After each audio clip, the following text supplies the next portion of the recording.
সমুদ্র সৈকতে হাঁটতে গিয়ে বালুর ওপর এমন হাজার হাজার ছোট ছোট বল কি আপনাদের নজরে পড়েছে? অনেকে ভাবেন এগুলো হয়তো কোনো পোকা বা মানুষের কাজ, কিন্তু আসল রহস্যটা বেশ চমৎকার। এই অদ্ভুত জ্যামিতিক নকশার কারিগর হল স্যান্ড বাবলার ক্র্যাব বা বালুর বুদবুদ কাঁকড়া। এরা আকারে মাত্র 1 থেকে 1.5 সেন্টিমিটার।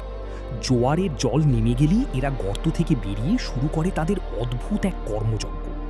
মজার ব্যাপার হলো, এরা কিন্তু বালু খায় না।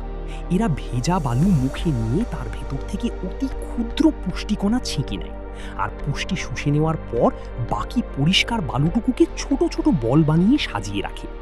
এরা এতই বুদ্ধিমান যে একবার যে বালু পরীক্ষা করে ফেলেছে সেগুলো বল বানিয়ে আলাদা করে রাখে, যাতে একই বালু দ্বিতীয়বার মুখে না দিতে হয়। এরা যেমন পরিশ্রমী তেমনই লাজুক। সামান্য শব্দ বা ছায়া দেখলেই এরা চোখের পলকে গর্তে লুকিয়ে পড়ে। প্রকৃতির এই ক্ষুদে ইঞ্জিনিয়ারদের কাজ দেখে আপনার কেমন লাগলো কমেন্টে আমাদের জানান। আর এমন আরও অদ্ভুত তথ্যের জন্য আমাদের সাথেই থাকুন।